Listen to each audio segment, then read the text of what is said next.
Hello everyone, कैसे हैं आप सभी। आज के इस न्यू लेक्चर में यहाँ पर हम लोग एक बहुत ही इंपॉर्टेंट और एक बहुत ही इंटरेस्टिंग टॉपिक पढ़ेंगे जिसका नाम है एपिजियोटमी।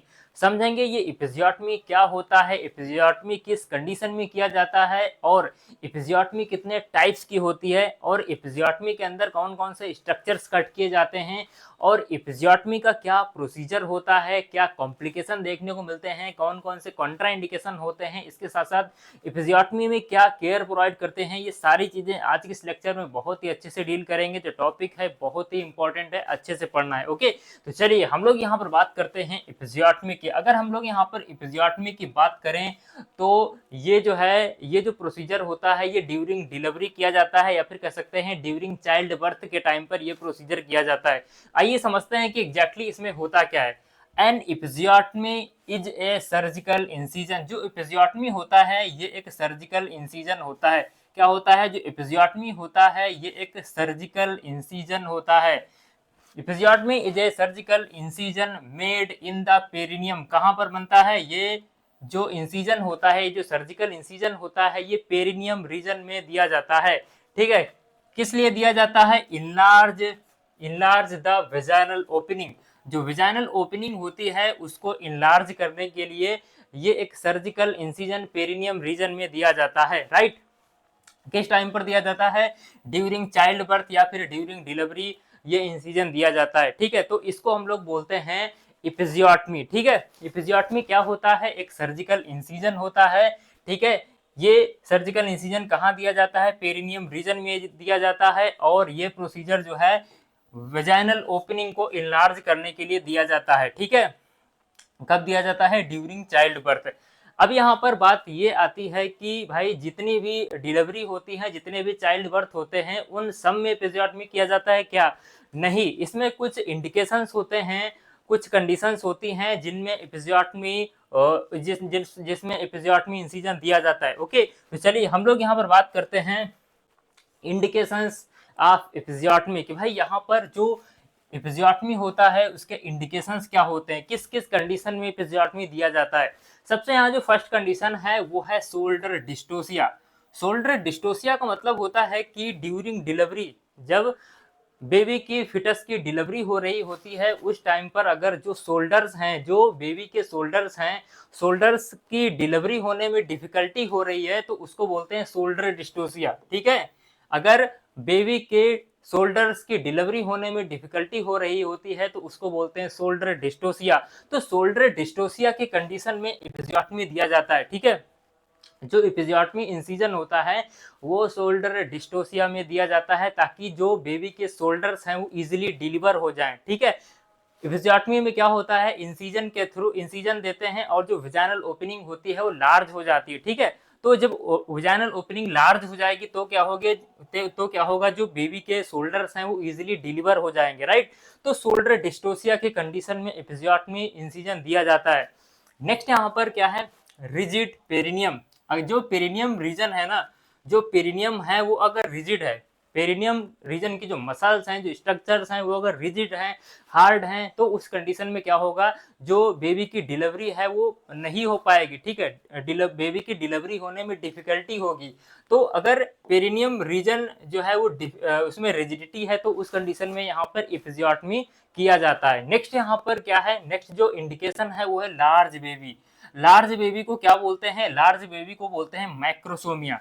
जो डायबिटिक मदर्स होती है ना उनमें मैक्रोसोमिया यानी लार्ज बेबी देखने को मिलता है। तो अगर लार्ज बेबी होगा ना तो क्या होगा? उसकी डिलीवरी होने में डिफिकल्टी होगी। ठीक है, तो जो मैक्रोसोमिक बेबी होते हैं, जो लार्ज बेबी होते हैं, उनको डिलीवर कराने के लिए यहाँ पर एपिजियोटमी की रिक्वायरमेंट होती है, एपिजियोटमी इंसिजन दिया जाता है। ठीक है, तो लार्ज बेबी में एपिजियोटमी किया जाता है।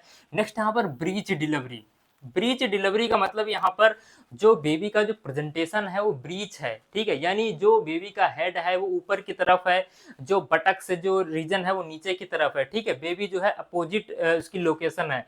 राइट, तो यहाँ पर अगर ब्रीच डिलीवरी है, ब्रीच प्रेजेंटेशन है, ठीक है, तो ब्रीच अगर डिलीवरी करवा रहे हैं तो उसमें यहाँ पर एपिजियोटमी इंसिजन दिया जाता है। नेक्स्ट यहाँ पर फिटल डिस्ट्रेस। अगर जो फिटस है ना वो अगर किसी कारणवश, फिटस जो है किसी कारणवश अगर डिस्ट्रेस में है, बहुत ज़्यादा परेशानी में है, डिफिकल्टी में है, ठीक है, तो उस कंडीशन में यहाँ पर एपिजियोटमी दिया जाता है। ठीक है, फीटल अगर डिस्ट्रेस में है तो एपिजियोटमी इंसिजन दिया जाता है ताकि स्पीड से डिलीवरी हो पाए, फास्ट डिलीवरी हो जाए बेबी की। ठीक है, तो जब भी फिटस स्ट्रेस में होता है, डिस्ट्रेस में होता है, तो फास्ट डिलीवरी करवाने के लिए यहाँ पर एपिजियोटमी इंसिजन दिया जाता है। नेक्स्ट यहाँ पर prolong second stage of labour. जो सेकंड स्टेज ऑफ लेबर है, जिसमें सेकंड स्टेज लेबर में क्या होता है, फिटस की डिलीवरी होती है। ठीक है, तो जो फिटस होता है वो अगर प्रोलॉन्ग, अगर जो सेकंड स्टेज की लेबर है वो अगर प्रोलॉन्ग हो रही है, ज़्यादा समय ले रही है, तो उस कंडीशन में यहाँ पर फास्ट डिलीवरी कराने के लिए इसमें यहाँ पर इंसिजन दिया जाता है, एपिजियोटमी इंसिजन दिया जाता है। नेक्स्ट यहाँ पर इंस्ट्रूमेंटल डिलीवरी। इंस्ट्रूमेंटल डिलीवरी में एपिजियोटमी इंसिजन दिया जाता है, जैसे कि फॉर्सेप्स या फिर वैक्यूम अगर यूज करना है। ठीक है, अगर फॉर्सेप्स या फिर वैक्यूम का यूज करना है तो उस कंडीशन में यहाँ पर एपिजियोटमी किया जाता है। ठीक है, तो ये कुछ इंडिकेशंस हैं जिस कंडीशन में यहाँ पर एपिजियोटमी करना पड़ता है बेबी की डिलीवरी करवाने के लिए, राइट। नेक्स्ट यहाँ पर हम लोग बात करते हैं टाइप्स की, बहुत इंपॉर्टेंट है इसके टाइप्स ऑफ एपिजियोटमी। जो एपिजियोटमी इंसिजन होते हैं ना, ये कई टाइप के होते हैं, तो यहाँ पर इसको पढ़ना बहुत ही जरूरी है। तो यहाँ पर जो फर्स्ट जो टाइप है एपिजियोटमी का वो है मीडियोलैटरल। जो फर्स्ट जो यहाँ पर टाइप है एपिजियोटमी का वो है मीडियोलैटरल। दोस्तों जो मीडियोलैटरल ये जो मीडियोलैटरल जो एपिजियोटमी इंसिजन होता है ना, ये बहुत ही मोस्ट कॉमन इंसिजन होता है। ठीक है, और मीडियोलैटरल सबसे ज़्यादा यहाँ पर प्रिफर किया जाता है। वो अभी हम बात करेंगे कि मीडियोलैटरल सबसे मोस्ट कॉमन क्यों है और ये सबसे ज़्यादा क्यों प्रिफर किया जाता है। अगर मीडियोलैटरल इंसिजन की बात करें तो मीडियोलैटरल एपिजियोटमी में जो इंसिजन होता है, मीडियोलैटरल एपिजियोटमी में ये जो इंसिजन होता है वो कहाँ होता है, 45 degree from the mid line. जो मिड लाइन होता है वहां से 45 डिग्री पर होता है। यहाँ पर आप लोग स्ट्रक्चर में देख पा रहे होंगे कि जो मीडियोलैटरल जो इंसिजन होता है ये 3 नंबर पे, ठीक है, 3 नंबर पर यहाँ पर आप देख सकते हैं ये जो इंसिजन है ना, ये जो इंसिजन है ये कैसा है, ये है मीडियोलैटरल इंसिजन। कैसा है, मीडियोलैटरल। जो मीडियोलैटरल इंसिजन होता है ये मिड लाइन से, ये जो मिड लाइन है ना, ये वाली, ये जो मिड लाइन है वहां से 45 डिग्री एंगल पर ये इंसिजन दिया जाता है। ठीक है, जिसको बोलते हैं मीडियोलैटरल इंसिजन। ठीक है, मीडियोलैटरल एपिजियोटमी। नेक्स्ट यहाँ पर नेक्स्ट जो पॉइंट है वो क्या है, मोस्ट कॉमन टाइप। ये जो मीडियोलैटरल जो एपिजियोटमी होती है सबसे मोस्ट कॉमन होती है, सबसे ज्यादा प्रीफर की जाती है, क्योंकि यहाँ पर होता है क्या है, less risk of extension of the rectum. देखिए जो मीडियोलैटरल एपिजियोटमी इंसिजन होता है ना, इसमें क्या होता है, रेक्टम टियरिंग का बहुत लेस रिस्क होता है। रेक्टम टियरिंग का बहुत ही लेस रिस्क होता है, बहुत ही कम रिस्क होता है, इसीलिए यहाँ पर मीडियोलैटरल जो एपिजियोटमी है ये सबसे मोस्ट कॉमन होती है, इसीलिए सबसे ज़्यादा इसको प्रिफर किया जाता है, क्योंकि यहाँ पर रेक्टम का जो टियरिंग का रिस्क है वो बहुत ही कम होता है। नेक्स्ट यहाँ पर जो मीडियोलैटरल जो एपिजियोटमी होती है, यहाँ पर मोर मसल्स कट होती हैं। ठीक है, मोर फाइबर मसल्स कट होती हैं। इस जो मीडियोलैटरल इंसिजन होता है इसमें सबसे ज़्यादा मसल फाइबर कट होते हैं। इसके साथ साथ more blood loss and difficult repair. Mediolateral जो इंसिजन होता है इसमें मोर ब्लड, इसमें सबसे ज़्यादा ब्लड लॉस होता है और इसको रिपेयर करने में डिफिकल्ट होता है। अब यहाँ पर इसके कुछ डिसएडवांटेज हैं, लेकिन डिसएडवांटेज से जो ज़्यादा एडवांटेज वाला जो लेवल है वो ज़्यादा है। ठीक है, क्योंकि यहाँ पर जो रेक्टम की टियरिंग है ना, रेक्टम टियरिंग का जो रिस्क है वो सबसे कम होता है, इसीलिए इस इंसिजन को ज़्यादा प्रिफर किया जाता है। ठीक है, और इसीलिए और यहाँ पर सबसे ज़्यादा मसल्स फाइबर कट होते हैं, मोर ब्लड लॉस होता है, इसको डिफिकल्ट रिपेयर करने में भी डिफिकल्ट होता है। ठीक है, तो इसका जो मेन रीजन है वो है कि इसमें रेक्टम के टियरिंग का रिस्क बहुत ही कम होता है। नेक्स्ट यहाँ पर जो टाइप है एपिजियोटमी इंसिजन का वो है मीडियन एपिजियोटमी या फिर मिड लाइन एपिजियोटमी। क्या है, मीडियन एपिजियोटमी या फिर मिड लाइन एपिजियोटमी। यहाँ पर आप लोग इमेज में देख सकते हो मीडियन एपिजियोटमी। जो 1 नंबर पे जो इंसिजन आपको दिखाई दे रहा है ये है मिड लाइन या फिर मीडियन एपिजियोटमी, ये देख सकते हैं यहाँ पर 1 नंबर पे। अगर हम लोग मीडियन इंसिजन की बात करें तो incision straight down from the vaginal opening. ये वाला जो इंसिजन होता है ना जो मिड लाइन जो इंसिजन होता है कहाँ से स्टार्ट होता है, फ्रॉम द विजाइनल ओपनिंग। ये विजाइनल ओपनिंग से स्टार्ट होता है, ये विजाइनल ओपनिंग से स्टार्ट होता है और स्ट्रेट स्ट्रेट सबसे स्ट्रेट जो है वो नीचे की तरफ आता है, स्ट्रेट डाउन नीचे की तरफ ही आता है। इसको बोलते हैं मीडियन इंसिजन या फिर मीडियन एपिजियोटमी, राइट। ये इंसिजन कैसा होता है, स्ट्रेट डाउन होता है from the vaginal opening, right. इसके साथ साथ यहाँ पर जो मीडियन इंसिजन होता है ना, ये लेस मसल, इसमें सबसे लेस मसल फाइबर्स कट होते हैं और लेस ब्लीडिंग होती है, इसमें लेस ब्लीडिंग होती है। इसको इजीली रिपेयर भी किया जा सकता है। और मीडियन में क्या होता है, जो मीडियन एपिजियोटमी होती है इसमें लेस पेन भी होता है। लेकिन सबसे बड़ा इसका डिसएडवांटेज है वो ये है कि इसमें हायर रिस्क होता है, बहुत ज़्यादा रिस्क होता है रेक्टल टीयरिंग का इफ एक्सटेंडेड। अगर ये जो इंसिजन है ना, जो मीडियन जो इंसिजन है, ये अगर रेक्टम तक पहुंच गया तो क्या होगा, रेक्टम की टीयरिंग हो जाएगी, ठीक है। अगर रेक्टम की टीयरिंग हो गई ना तो बहुत ही बड़ी समस्या बन जाती है यहाँ पर, ठीक है। क्योंकि अगर यहाँ पर रेक्टम टीयर हो जाता है, जो रेक्टल कॉम्प्लेक्स होती है, जो रेक्टल मसल्स होती हैं वो अगर कट हो जाती हैं तो उससे क्या होगा, बाउल जो है वो इन कंट्रोल हो जाएगा फीमेल का, ठीक है। वो किसी भी टाइम डिफिकल्ट, उसके जो बाउल इलिमिनेशन है उसके कंट्रोल में नहीं रहेगा। तो ये सबसे बड़ा इसका रिस्क है मीडियन एपिजियोटमी का, इसीलिए इस वाले इंसिजन को प्रिफर नहीं किया जाता है, ठीक है। तो ये चीज आपको ध्यान रखना है, ठीक है। जो मीडियन इंसिजन होता है इसमें सबसे ज्यादा रिस्क होता है रेक्टल टीयरिंग का। नेक्स्ट यहाँ पर हम लोग बात करते हैं, नेक्स्ट जो टाइप का जो इंसिजन है वो है लैटरल इंसिजन, ठीक है, लैटरल एपिजियोटमी। अगर लैटरल एपिजियोटमी की बात करें तो ये बहुत ही रेयरली यूज होता है, ठीक है। ये कहाँ से स्टार्ट होता है, start 1 centimetre lateral to the mid line.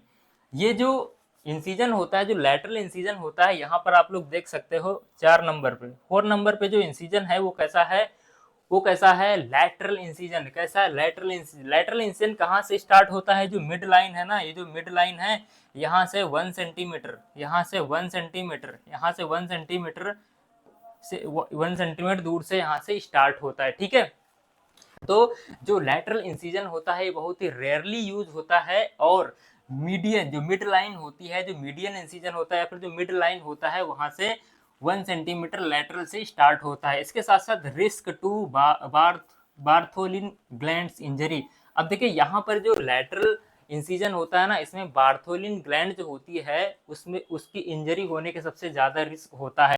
Next यहाँ पर जो 4th नंबर का जो इंसिजन है वो है जे शेफ्ट। जे शेफ्ट जो इंसिजन होता है, जो जे शेफ्ट जो यहाँ पर एपिजियोटमी होती है, यह बहुत ही रेयरली यूज होती है। इसमें क्या होता है, curve laterally after the initial mid line cut.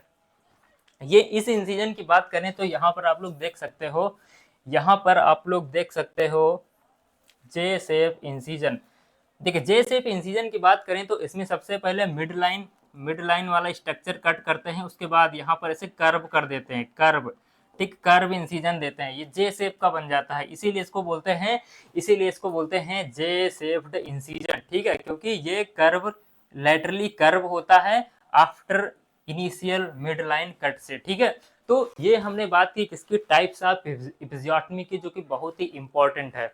Next हम लोग यहाँ पर बात करते हैं प्रोसीजर की, कि भाई यहाँ पर क्या इसका प्रोसीजर होता है यहाँ पर एपिजियोटमी करने के लिए। तो यहाँ पर कुछ बेसिक चीजें हैं, जैसे कि अगर सबसे पहले हम लोग प्रिपरेशन की बात करते हैं, क्या प्रिपरेशन करना होता है, एक्सप्लेन टू द पेशेंट। इस प्रोसीजर को एक्सप्लेन करना है पेशेंट को, और या फिर जो पेशेंट के फैमिली मेंबर्स हैं उनको इस प्रोसीजर को एक्सप्लेन करना है।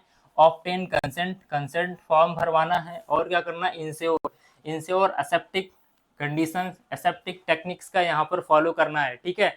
नेक्स्ट यहाँ पर क्या करना है, लोकल एनेस्थीसिया 1% लिग्नोकेन इनफिल्ट्रेशन यहाँ पर किया जाता है ताकि पेन कम हो सके, ठीक है। तो यहाँ पर 1% लिग्नोकेन का यूज करते हैं, जो कि एक लोकल एनेस्थेटिक है। नेक्स्ट यहाँ पर इंस्ट्रूमेंट की कुछ इंस्ट्रूमेंट्स की नीड होती है, जैसे कि एपिजियोटमी सीजर्स, यहाँ पर देख सकते हैं एपिजियोटमी जो सीजर होती है वो कुछ इस तरीके को होती है, बहुत ही इंपॉर्टेंट इमेज है, ये आपको ध्यान रखना है, ठीक है। एपिजियोटमी सीजर आपके पास होना चाहिए, नीडल होल्डर होना चाहिए, फॉरसेप्स होनी चाहिए, सीजर्स होनी चाहिए, राइट। नेक्स्ट यहाँ पर अगर अब यहाँ पर हमने इंसिजन देने के बाद भाई इसकी सूचरिंग भी करनी होती है, तो सूचरिंग के लिए क्या करते हैं, absorbable suture material, absorbable suture material use करते हैं जिसका नाम है वाइक्राइल, ठीक है। वाइक्राइल जो है, वाइक्राइल 2 या फिर वाइक्राइल 3, ये यहाँ पर सूचर मटेरियल यूज किया जाता है जो कि एब्जॉर्बल होता है, राइट। तो आई होप आप लोग इतना समझ गए होंगे। नेक्स्ट हम लोग बात करते हैं यहाँ पर स्ट्रक्चर कट इन एपिजियोटमी। ये स्लाइड यहाँ पर बहुत इंपॉर्टेंट है कि भाई एपिजियोटमी में कौन कौन से स्ट्रक्चर्स कट किए जाते हैं।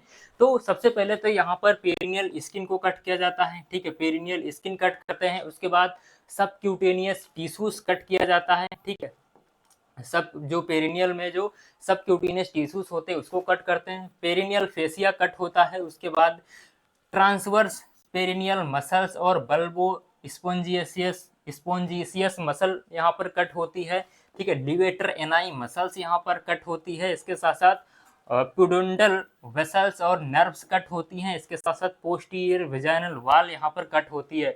तो ये स्ट्रक्चर्स आपको याद रखने हैं, एपिजियोटमी में इतने स्ट्रक्चर्स यहाँ पर कट होते हैं। नेक्स्ट हम लोग बात करते हैं यहाँ पर कॉम्प्लिकेशंस की, कि भाई यहाँ पर एपिजियोटमी में कौन कौन से कॉम्प्लिकेशंस देखने को मिलते हैं।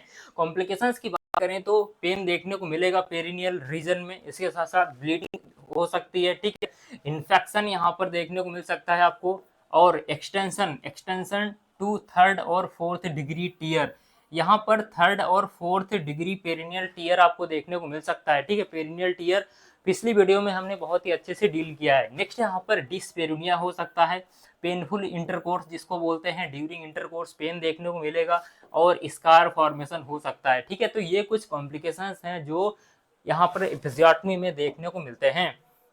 नेक्स्ट यहाँ पर हम लोग बात करते हैं कॉन्ट्राइंडिकेशंस की। अगर कॉन्ट्राइंडिकेशंस की यहाँ पर बात करें तो कुछ ऐसी कंडीशन है जिसमें एपिजियोटमी नहीं किया जा सकता, जैसे कि अगर फीमेल को कोई कोगुलेशन डिसऑर्डर है, ठीक है, कोई कोगुलेशन डिसऑर्डर है, जैसे कि हीमोफीलिया जैसी कोई बीमारी है जिसमें ब्लीडिंग कंट्रोल नहीं होती है, ठीक है। नेक्स्ट अगर इन्फेक्शन है, ठीक है, अगर इन्फेक्शन है जैसे कि एक्टिव हर्पिस का इन्फेक्शन है तो फिर यहाँ पर एपिजियोटमी नहीं देते हैं। या फिर ऐसी कंडीशन है जिसमें बेनिफिट ज़्यादा है और रिस्क उसका कम है, ठीक है, तो उस कंडीशन में यहाँ पर इंसिजन दे सकते हैं। नेक्स्ट यहाँ पर WHO क्या कहता है, अवॉइड रूटीन एपिजियोटमी। जो WHO है वो कहता है कि रूटीन एपिजियोटमी को अवॉइड करना है।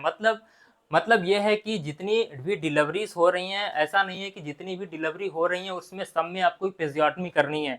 जो हमने अभी इंडिकेशंस बताए हैं ना, उसी कंडीशन में एपिजियोटमी करना है, ठीक है। अननेसेसरी एपिजियोटमी को अवॉइड करना है, ठीक है। जो WHO है वो क्या रिकमेंड करता है, सेलेक्टिव यूज करना है एपिजियोटमी का, ठीक है, जिसमें नीड है, ठीक है, जो इंडिकेशंस हैं एपिजियोटमी के उसी में एपिजियोटमी इंसिजन करना है। नेक्स्ट यहाँ पर एपिजियोटमी केयर, आफ्टर एपिजियोटमी क्या केयर यहाँ पर प्रोवाइड करनी है, ठीक है। पेरिनियल हाइजीन मेंटेन रखनी है, इन्फेक्शन को प्रिवेंट करना है, ठीक है। नेक्स्ट यहाँ पर give perineal care twist to daily जो है पेरिनियल केयर करनी है विद एंटीसेप्टिक सॉल्यूशन यूज करना है। इसके साथ साथ एपिजियोटमी को क्लीन रखना है, ठीक है, एपिजियोटमी को एंटीसेप्टिक सॉल्यूशन से क्लीन करना है। नेक्स्ट यहाँ पर आइस पैक्स, स्वेलिंग के लिए आइस पैक यूज कर सकते हैं स्वेलिंग को कम करने के लिए, और पेन रिलीफ मेडिकेशंस ले सकते हैं जिसको एनाल्जेसिक्स बोलते हैं, और स्टिच बाथ यहाँ पर ले सकते हैं, ठीक है, पेन को कम करने के लिए। इसके साथ साथ ऑब्जर्वेशन फॉर इन्फेक्शन ऑब्जर्व करना है, इन्फेक्शन नहीं हो पाना चाहिए यहाँ पर, ठीक है। और not sit crossed by leg, आपको फीमेल को इंस्ट्रक्ट करना है कि आपको जो फीमेल है उसको इंस्ट्रक्ट करना है कि लेग को क्रॉस करके आप उसको सिट नहीं करना है, ठीक है। तो ये क्या है, एपिजियोटमी की केयर है। आई होप आप लोग सारी चीज़ें समझ गए होंगे। अगर आपको लेक्चर पसंद आया हो तो वीडियो को लाइक और चैनल को सब्सक्राइब जरूर कर देना गाइस। और आपको अगर PDF नोट्स चाहिए तो आप हमारे GS मेडिकल एकेडमी एप्लीकेशन को गूगल प्ले स्टोर से डाउनलोड कर लेना, वहाँ पर आपको ये PDF नोट्स मिल जाएगा। Okay, thank you so much for the watching.